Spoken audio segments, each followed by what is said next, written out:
Et c'est pour cela que quand je m'adresse aux Européens, aux Américains, je leur dis ça suffit. Nous sommes aujourd'hui, c'est-à-dire dans un nouveau siècle où le dialogue réel, où on peut se regarder les yeux dans les yeux, est important. Parce que non seulement nous-mêmes, quand nous allons puiser dans ces sources-là, nous allons découvrir énormément de choses, mais nous allons aussi découvrir des choses qui sont importantes et qui peuvent aider les Européens et les Américains aujourd'hui, parce que quelque part, je crois qu'ils ont perdu les pédales dans ce qu'ils font dans le monde. Vous avez écrit dans cet ouvrage « L'Afrique s'annonce au rendez-vous, la tête haute », un ouvrage qui, il faut le dire, a été postfacé par le pasteur Simon Bolivar Djamilwandi. Oui. Et à l'introduction, vous dites, je reprends ce que vous venez de dire, une personne dont la mémoire a été effacée nous retrouvera par le chemin de la maison. Qui a effacé la mémoire des Africains?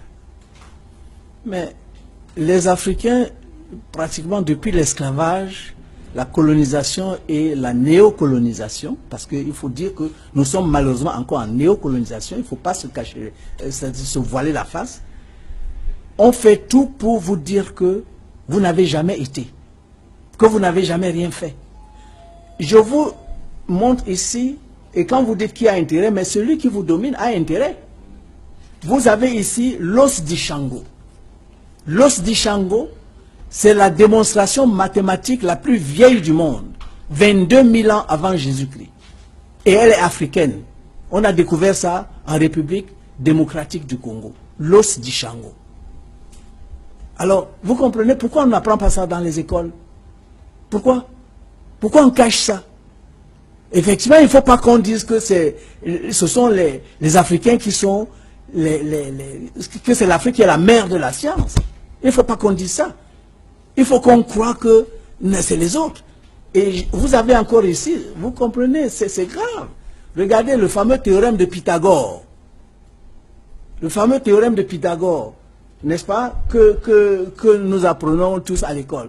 Le voici, 1300 ans avant la naissance de Pythagore. En Égypte. En Égypte africaine, en Égypte noire, pas Égypte arabe. Donc ça suffit la falsification. Ça suffit la falsification. Et cette falsification, parce qu'il ne faut pas que vous les Africains, on vous fasse comprendre que c'est vous qui avez enseigné les autres. Pythagore est venu apprendre en Afrique. Mais bon, ça je crois que maintenant, je crois que pas tout le monde, mais beaucoup de gens le savent déjà. Mais je vous ai montré l'os d'Ishango tout à l'heure. Avant l'Égypte, 22 000 ans avant Jésus-Christ, c'est bien avant l'Égypte. L'Égypte, c'est peut-être il y a 5 000 ans.